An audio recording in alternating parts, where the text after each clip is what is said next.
Hi అందరికీ. బంగాళదుంప curry చేద్దాం చూసేయండి. బంగాళదుంపలు ఉడకబెట్టి తొక్క తీసి పక్కన పెట్టుకోండి. మిక్సీ జార్లో ఉల్లిపాయ ముక్కలు, టమాటా ముక్కలు మెత్తగా పేస్ట్లా పట్టండి. స్టవ్ పై మూకుడు పెట్టి ఆయిల్ వేసి వేడయిన తర్వాత ఈ ఉల్లిపాయ పేస్టు వేసి 2 నిమిషాలు వేగనివ్వండి. వేగిన తర్వాత కొద్దిగా పచ్చిమిర్చి కూడా వేసి వేగిన తర్వాత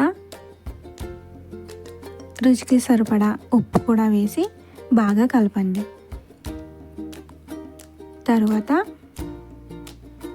అర స్పూన్ పసుపు, స్పూన్ గరం మసాలా, 1 స్పూన్ ధనియాల పొడి వేసి బాగా కలపండి. తర్వాత 1 స్పూను అల్లం వెల్లుల్లి పేస్ట్ కూడా వేసి బాగా వేగిన తర్వాత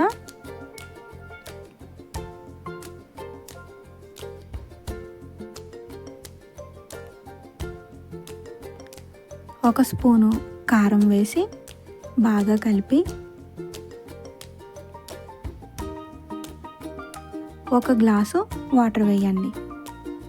దుంపలు పెద్దవైతే మధ్యలో కట్ చేసుకోండి, చిన్నవైతే అలానే వేసేసుకోవచ్చు.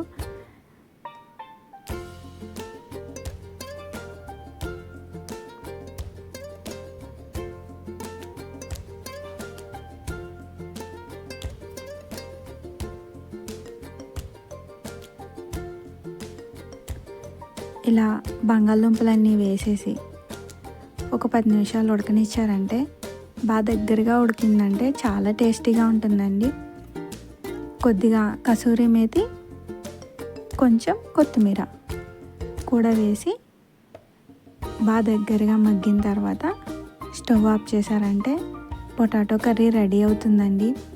చపాతీలోకి, రైసు, రోటీలోకి చాలా టేస్టీగా ఉంటుంది. ఇది నచ్చితే ఒకసారి తప్పకుండా ట్రై చేయండి.